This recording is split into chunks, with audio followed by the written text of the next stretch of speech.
আমি এখন আপনাদের সামনে বলতে চাই, যেই নবী এত সুন্দর জিন্দেগি করছে, যেই নবী ওমরকে দেখার পরে কালেমা পড়ে মুসলমান হয়ে যায়, ওই নবী আজকে নবীর পিছনে নামাজ পড়ে পিছনে দাঁড়ানো, হঠাৎ করে দেখে নবী মসজিদে নববীর বারান্দায় বসে আছে, 25 থেকে 30 জন যুবক আমার নবীর চারপাশ দিয়ে দাঁড়ায় গেছে। নবী জিজ্ঞেস করে, তোমার নাম কি? আমার নাম জায়দা। তোমার নাম কি? আমার নাম হারেসা। তোমার নাম কি? আমার নাম জাবের। তোমার নাম কি? জুবায়ের। তোমার নাম কি? হাজাল। তোমার নাম কি? জুব্বুর। তোমার নাম কি? উবাইদুল্লাহ। তোমার নাম কি? উবাদা। কি নাম? উবাদা। কি কর? জোরে বলেন, আরো জোরে কর। তোমার নাম উবাদা। কি বাবা উবাদা, কেমন আছো তুমি? হুজুর ভালো আছি। কি জন্য আমার কাছে আসছো? নবীজি, আসছি একটা কাজ করার জন্য। কি কাজ করার জন্য আসছো? হুজুর, আপনি যে জামাটা গায়ে দিয়ে আজকে জোহরের নামাজ পড়াইছেন, এই জামাটা আমার মা আপনার কাছে চাইছে। এই উবাদা, তোমার মা এই জামা চাইলো, কেমনে চাইলো গো? আল্লাহু আকবার বলা। কেমনে চাইলো তোমার মা? জি হুজুর। কেন চাইছে এই জামাটা? হুজুর, আমি জানি না। আমার মা বলছে, উবাদারে, তোর নবীর গায়ের জামাটা আমার এনে দিবি। আমি জিজ্ঞেস করলাম, মা, নবীর জামা দিয়ে তুমি কি করবা? শুধু মা এতটুকু বলছে, আপনার এই জামাটা দিয়ে বলে আমার মা কাফন বানাবে। কি বানাবে? জোরে কর। আমার নবী কয়, তোর মা কাফন বানাইলে কি হবে? হুজুর, আমার মা বলতেছে, নবীর জামা যদি আমার কাফনের টুকরা হয়, কবরের মাটি আমার সাথে বেয়াদবি করবো না। ও বাদারে, তুই পারবি তোর নবীর কাছ থেকে আমার জামাটা এনে দিতে? যুবক বাইরে, বেশি রাত কিন্তু করব না, মাত্র কয়েক মিনিট তোমাদের সামনে কথা বলবো। একটা যুবক এখন উঠবা না, মনের মধ্যে একটা স্বপ্ন নিয়ে বসবা, আল্লাহ যদি মাফ করে দেয়, চোখের পানির বাদৌলাতে মাফ করে দিবে। জিজ্ঞেস করলেন, ওবাদা, তোমার মা আমার এই জামাটা চাইছে, ইয়া রাসূলুল্লাহ জি। সঙ্গে সঙ্গে বলে, ওবাদা রে, আমি যে তোরে জামাটা দিব, কেমনে দিব গো বাবা? আজকে দেওয়ার মতো সিস্টেম নাই। কেন সিস্টেম নাই? এটা তোর কাছে বলা যাবে না। সিস্টেমটা হলো কোরআনের আয়াত, একটা আয়াতের তাফসীর শুরু হইল গো বাবা। আমার নবীকে আল্লাহ আগেই বলে দিয়েছে, ওয়ালা তাজআল ইয়াদাকা মাগলুলাতান ইলা উনুকিকা ওয়ালা তাবসুতুহা কুল্লাল বাসতি ফাতাকুদা মালুমান মাহসুরা। ও বাদারে, তোরে যে জামাটা দিব, আসলে আমার দেওয়ার কোনো সিস্টেম নাই, কারণ আমার গায়ে দেওয়ার মতো আর কোনো জামা নাই। ও বাদান, আমি মোল্লার জামা হইতেছে 20টা, আজকের মাহফিলের সভাপতির জামা হইতেছে 10টা, 15টা, 20টা, আর তোমার নবী দুজাহানের বাদশার জামা হলো একটা। কয়টা? জোরে বলেন, আরো জোরে, জোরসে বলো, আরো জোরে। ঘুমাইছিনি? আল্লাহ বলে, ওয়ালা তাজআল ইয়াদাকা মাগলুলাতান ইলা উনুকিকা। ও নবী, কেমনে জামা দিবেন গো? আপনার হাতে জামা আছে মাত্র একটা। কয়টা? আমার দিকে তাকান গো বাবা, চোখের পানি ফেলে আল্লাহকে সাক্ষী রেখে যান। যখন উবাদা বলে, নবী আপনার এই জামাটা চাইছে, নবী আমার কায়দায় কুল্লিয়া দিয়ে বর্ণনা করতেছে, উবাদা রে, আজকে দেওয়ার কোনো সিস্টেম নাই। তোমার মাকে বলে দিও, কারণ তোমার মা হলো শহীদের বিবি।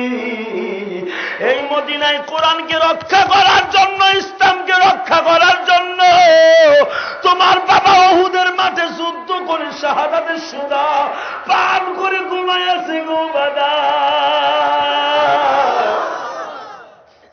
বাজান রে,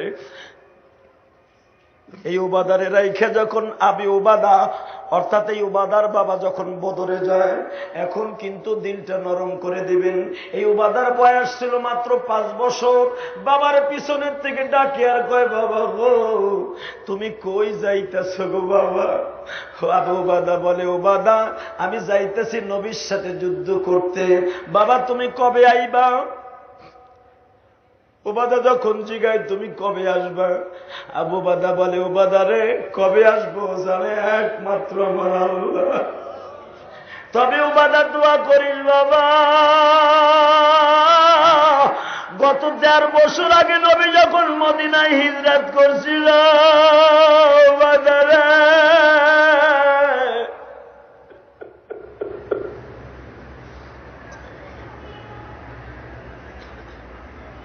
আমি পাহাড়ের উপরে দাঁড়াইয়া মদিনার ছেলেদেরকে বলছিলাম, ও মদিনার ছেলেরা দেখে যাও, মদিনায় পূর্ণিমার চাঁদ উদিত হইছে।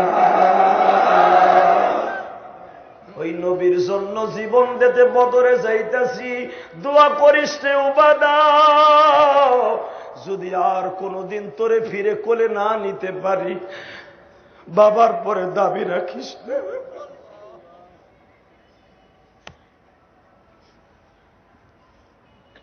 বাবার পরে দাবি রাখিস না। ওবাদা বাবার জামা ধরে টানে আর কয়, বাবা এই কথা বলিও না, আমি তোমার একমাত্র পোলা, আমারে তুমি সাইরা বলতেছো, আর দেখবে হাসরের মাঠে তুমি আমার কারে বাপ বলার মতো অধিকার দিয়ে গেল না গো বাবা। কেউরে দিলাম না, জীবনে বাপ 2 জন হয় না, বাপ কয়জন হয়? জোরে বলেন, আর জোরে। বাজান রে, ওবাদা 5 বছরের বাবা। ওবাদা বাবার জামা ধরে টানে আর কয়, বাবা গো তাহলে কি আর তোমারে বাপ বলে ডাকতে পারবো না? ওবাদা তুই দোয়া করিস আমি যেন শহীদ হয়ে যাইতে পারি। এ বাজান আমার দিকে তাকান, দিলটাকে এখন মদিনার দিকে নাগান গো বাবা। ওবাদার কাছ থেকে যখন আবু উবাদা বিদায় লয়ে যায়, কোন উবাদা নবীর কাছে জামা চাইতে চাই? আল্লাহু আকবার বলো। কোন উবাদা নবীর কাছে জামা চায়? উবাদা যখন আবু উবাদা যখন বদরের দিকে যায়, বাবার পিছনে পিছনে দৌড়ায় আর কয়, বাবা গো যাইবার আগে আমারে একটা কথা বলে দিয়ে যাও, এই মদিনাতে কারে আমি বাপ বলে ডাকবো গো?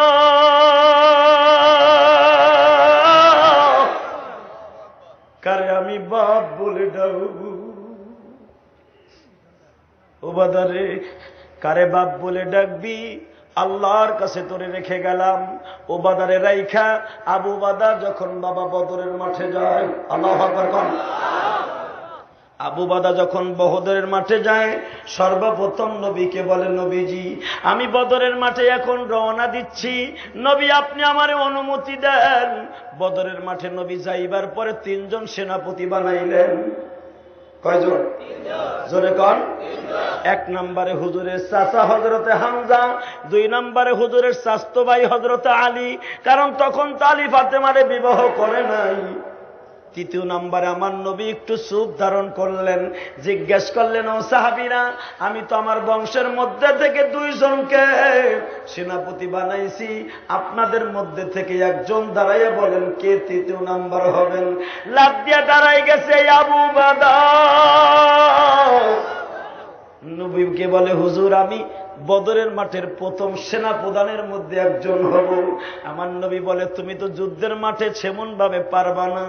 আবু বাদা বলে, নবীজি পারিবা না পারি এটা দেখার বিষয় না, আমি আপনার জন্য জীবন দিয়ে দিব।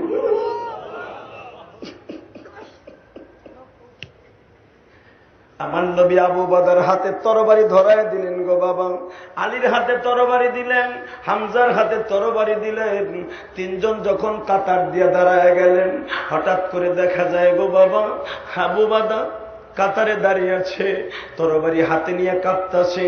হযরত আলী জিজ্ঞেস করে, আবু বাদারে তোমার বিপক্ষে যে যুদ্ধে আসছে তার নাম কিন্তু অত্যন্ত শক্তিশালী লোক, হে আবু বাদা তুই কি কুলাইয়া উঠতে পারবি?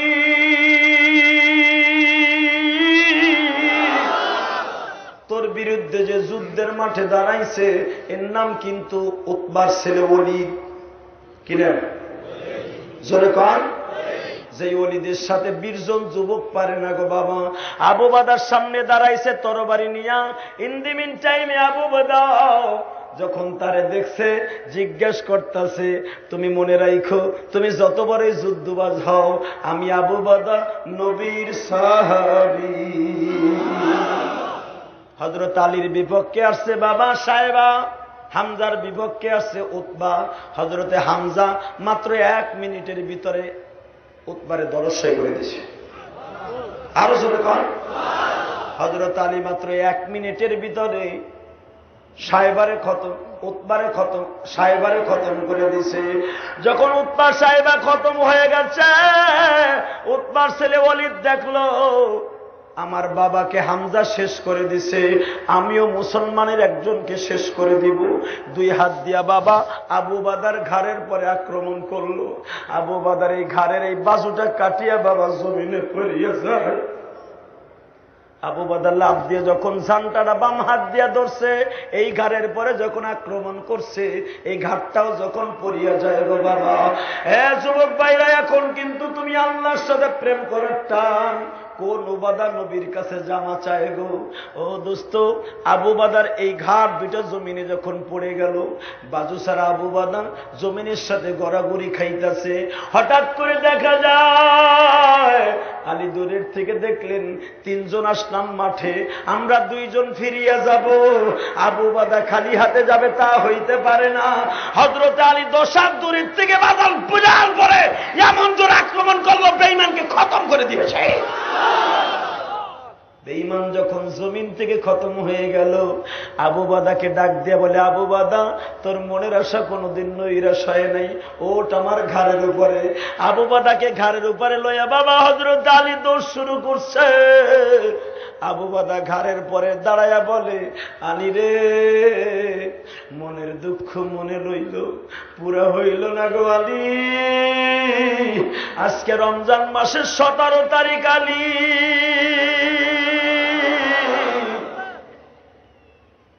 আমার মৃত্যুর আগে আমার নবীরে এক নজর দেখাইবার। হযরত আলী বলে, আমার জীবনকে বাজি রাইখা তোমার নবীর কাছে লয়ে যাব। আবু বাদারে ঘাড়ে কইনে যখন আলী দৌড়াচ্ছে বাবা, তখন আবু বাদার নাক দিয়া চোখ দিয়া এই ঘাড় দিয়া রক্ত বাইর হইতাছে।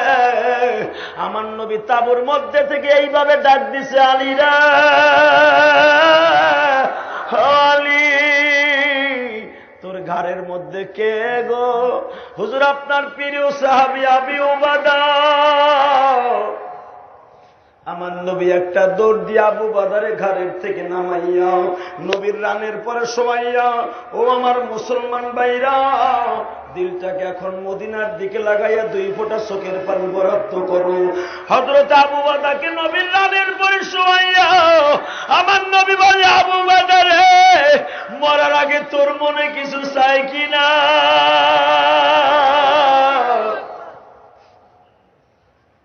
আবু বাদা আমার নবীর চেহারার দিকে তাকায় বলে, নবীজি, আমার মনে কোনো কিছু চায় না, আমার মনে যেটা চাইছে সেটা পুরো হয়ে গেছে। তবে হুজুর আমার 4টা কথার উত্তর দিলে আমি খুশি হয়ে যাইতাম। আল্লাহু আকবার জোরে করেন, আরো জোরে বলেন, আরো জোরে বলেন, আরো জোরে বলেন, আরো জোরে বলেন। কি তোমার ওয়াদা বলো? হুজুর আপনি আমার একটা কথার উত্তর দেন, আমি যদি এখন মারা যাই আমি শহীদ হব কিনা? তখন কিন্তু আবু বাদার এই নাক দিয়া, এই ঘেডির রক দিয়া রক্তগুলো ঝর্ণার মতো ঝরতেছে। ওবাদা বলে, হুজুর, আবু বাদা বলতেছে, আমার টাইম বেশি নাই, আমার চোখের সামনে অনেক কিছু দেখতেছি। আমার নবী বলে, আমিও জানি তোর টাইম নাই, তবে উত্তরটা শুনিয়া যা, তুই যদি এখন মারা যাস, বদরের প্রথম শহীদ তুমি। আরো জোর করে,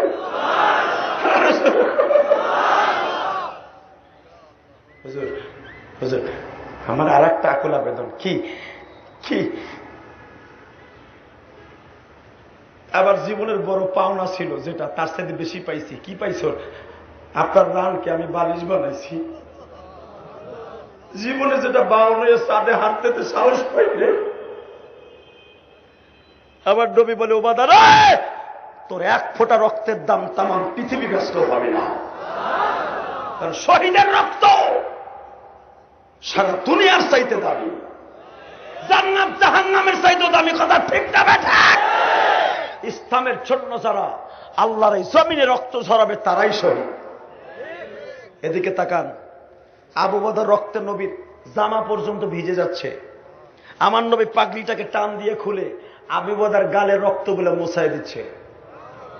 স্পষ্ট বুখারীর হাদিস এবং এই আয়াতের তাফসীর, ওয়ালা তাজআল ইয়াদাকা মাগলুলাতান ইলা উনুকিকা ওয়ালা তাবসুতহা কুল্লাল বাসতি ফাতাকুদ মালুমান মাহসুরা। ওই আল্লাহ আছে না নাই? জোরে কোন? কোন ওবাদা নবীর গায়ের জামা চায় গো? মনে আছে? হুজুর, আমার দ্বিতীয় প্রশ্ন। কি প্রশ্ন? হুজুর, আমি জানি এই বদরের যুদ্ধে আপনি জয়লাভ করবেন, আপনার বিজয় হবে, কারণ এই বদরের যুদ্ধে চারপাশ দিয়া হাজার হাজার ফেরেশতারা লাঠি নিয়ে খেলা দিচ্ছে। হুজুর, আপনি যখন বিজয় বেশে দেশে যাবেন, মদিনায় যাবেন, হুজুর, তখন তো সমস্ত ছেলেরা দৌড়ে আসবে বাবাকে দেখার জন্য। আমার 5 বছর একটা উবাদা ছিল, আপনি জানেন, ওই উবাদাটা তো বাবাকে দেখার জন্য দৌড়ে আসবে। নবী আমার উবাদা যখন শুনবে আমি নাই, তখন আমার উবাদা বাপ বাপ বলে কাঁদবে, তখন আপনি আমার উবাদারে কোলে নিয়ে আদর করবেন। মারহাবা কোন? আমার নবী বলে, আর কি?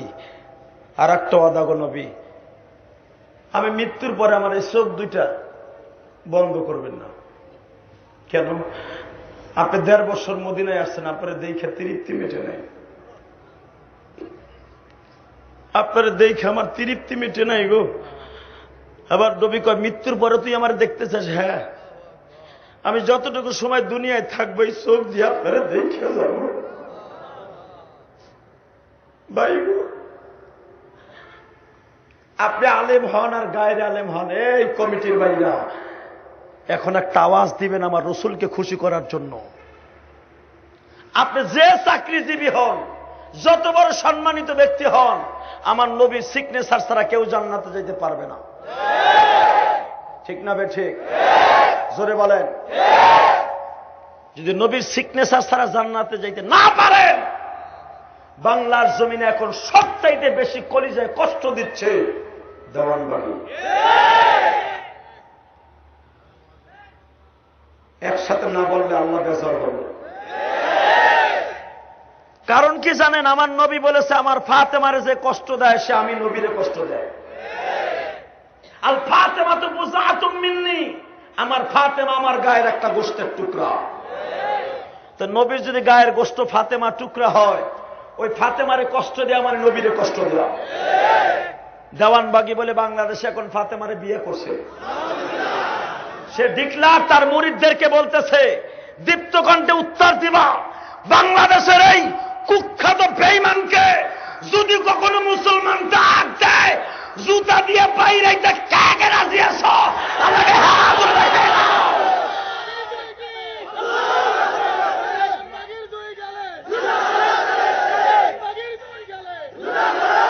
বসো, এই মুসলমান ভালো করে শোনো। আবু বকর যখন বলতেছে, ইয়া রাসূলুল্লাহ, আপনার জন্য আমি জীবন দিচ্ছি, মারহাবা কর। ইন দি মিন টাইম আমার নবী বলে, আবু বকর, তোর মনে আর কোনো চাহত আছে? না। আমার চোখ দুটো বন্ধ করবেন নাই, এবার কিন্তু মদিনার দিকে নজর দেন। আমার নবী সর্বপ্রথম এই বদরের যুদ্ধের প্রথম সেনা প্রধানকে শহীদ হওয়ার পরে হুজুর নিজে কোলে করে কবরস্থানে নিয়ে গেলেন। আবু বকরকে যখন নবী দাফন করতেছে, দাফন করার মাত্র 2 মিনিট আগে আবু বকর চোখ দুইটাকে এইভাবে বন্ধ করার আগে জিজ্ঞেস করে, আবু বকর, তোর সাথে ওয়াদা ছিল কবর দেওয়ার আগে যেন তোর চোখ দুইটা বন্ধ না করি। এখন আমি নবী বলছি আবু বকর তোরে দাফন করে দেবে, এখন চোখটা বন্ধ কর।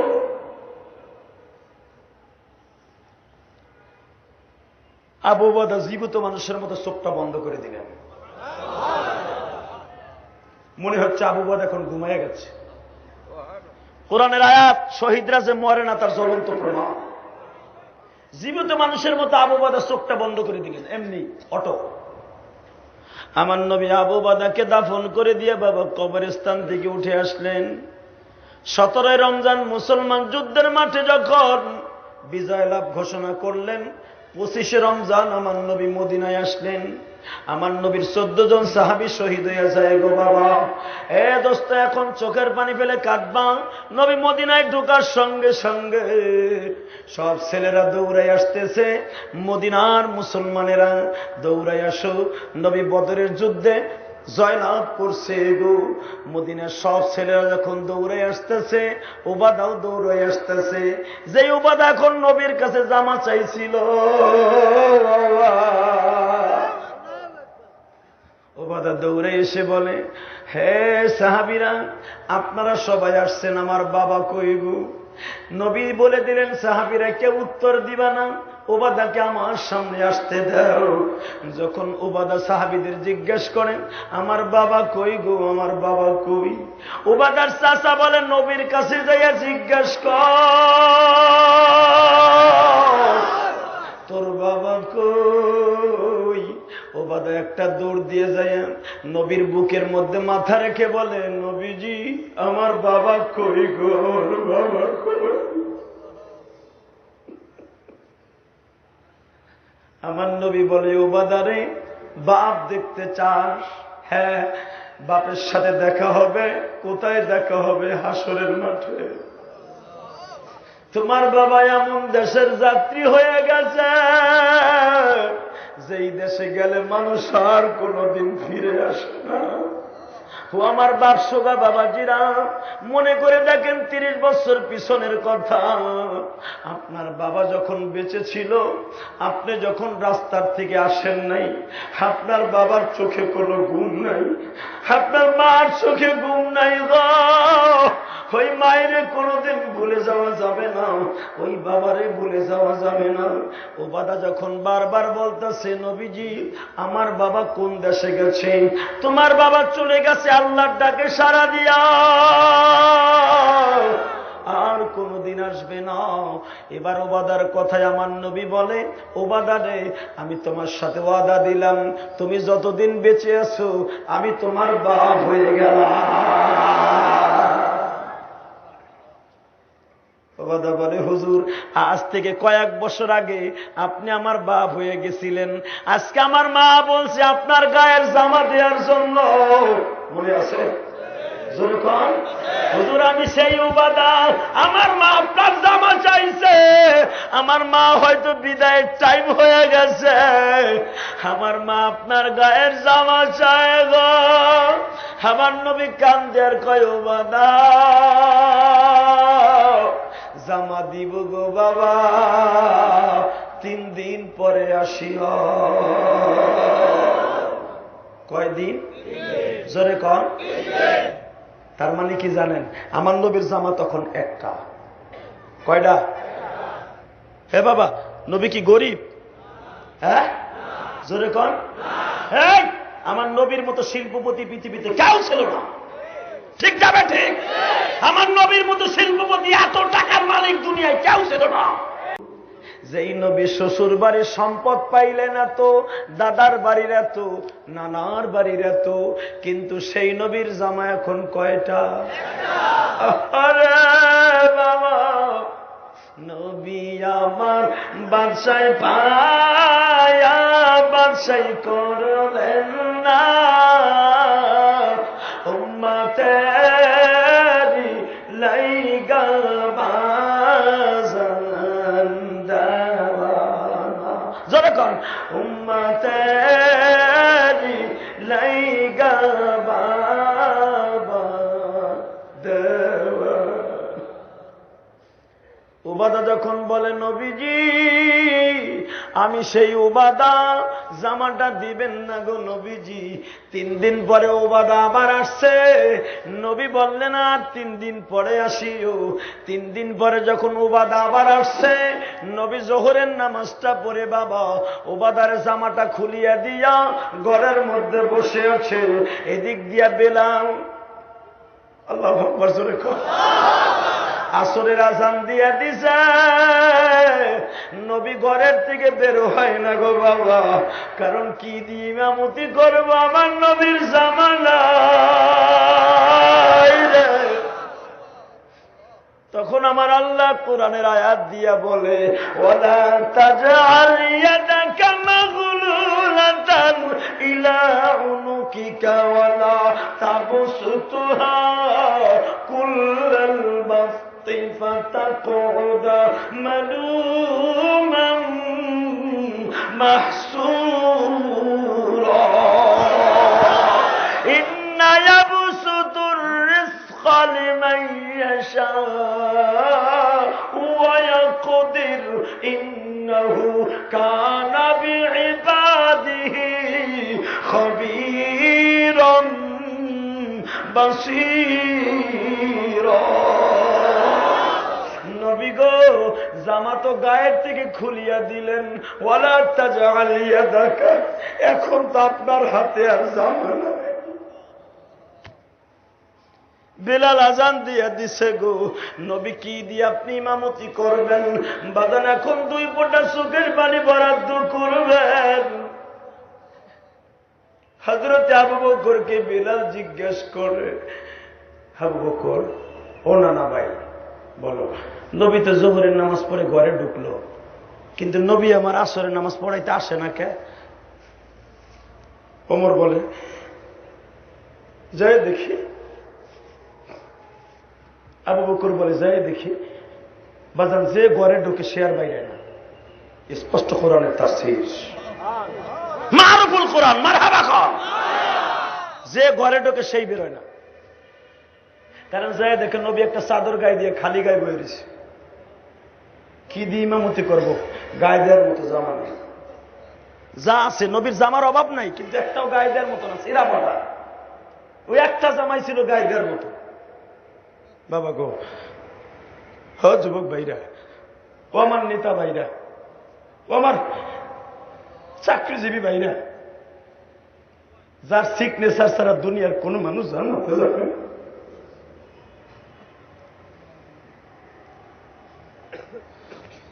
আবু বকর বলে, হুজুর আপনি এইভাবে বয়ে রয়েছেন কি? আবু বকর, আমার যাওয়া না।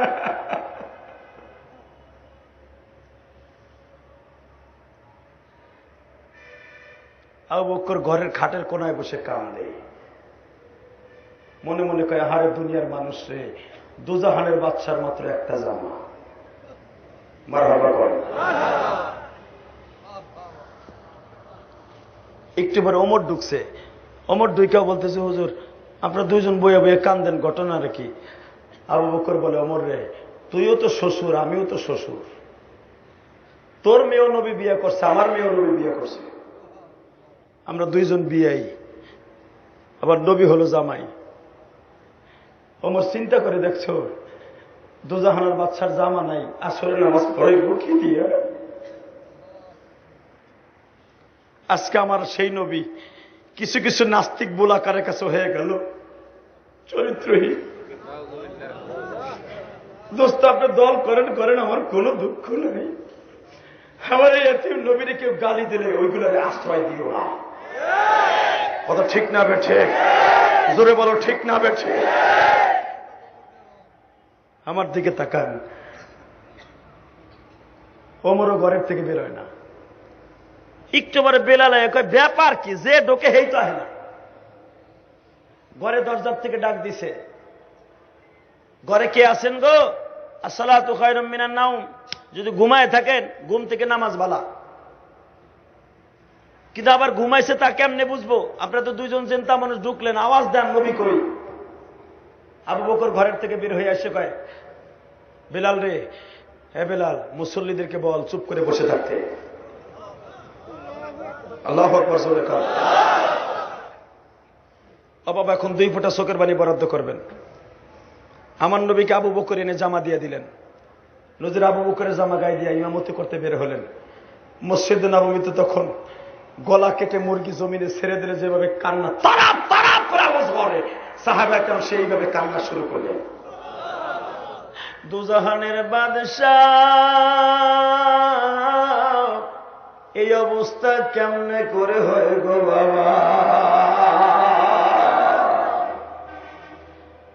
আমি আপনাদের সকলের সামনে বলতে চাই, যেই নবী আমাদের এত সুন্দর নবী গো বাবা, ওই নবীর মতো জীবনটা গড়তে রাজি আছি না নাই?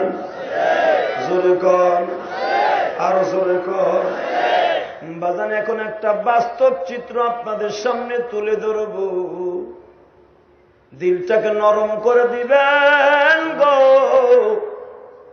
হযরতে হাসান হুসাইন নবীর কাছে এসে বলে, নানা তুমি তো দুজাহানের বাদশা। কয়, হ্যাঁ। নানা গো, তোমারে যদি বলি আমরা 2 ভাই 2 দিন কিছু খাই না, নানা তুমি তো আমাদের খাবারের ব্যবস্থা করতে পারবা কিনা? আমার নবী বলে, নানু ভাই আমি পারি না, আল্লাহর ইচ্ছায় এমন কোন জিনিস না। নানা নাতিন কথা চলতেছে বাবা, হঠাৎ করে জিব্রাইল প্লেটের মধ্যে খাবার হাজির। খানার প্লেটটা আমার নবী এইভাবে তুলে দিছে, হাসান রে যত মনে চায় খাও গো নানা, হুসাইন যত মনে চায় খাও গো নানা। এই কথা যখন বলছে বাবা, হাসান কয়, নানা তুমি কি জীবনে দেখছো তোমার না খাওয়াই আমরা 2 ভাই খাইছি?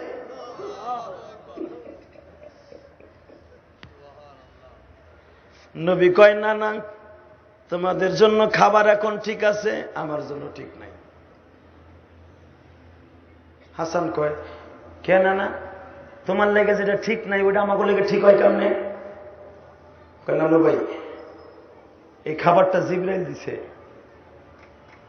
জানো কে দিছে? আল্লাহর পক্ষ থেকে আসছে। এটা জান্নাতের খাবার, এটা দুনিয়া আমার জন্য খাওয়া ঠিক হবে না। আমি আমার উম্মতকে রেখে ওয়াদা দিছি, জান্নাতের খাবার আমার এই পেটে যাবে না। আরো জোরে কর, আরো জোরে কর। হাসান বলে, না না, যদি তোমার পেটে না যায় আমাকে 2 বের পেটেও যাইব না, এই চিন্তা তুমি করো না।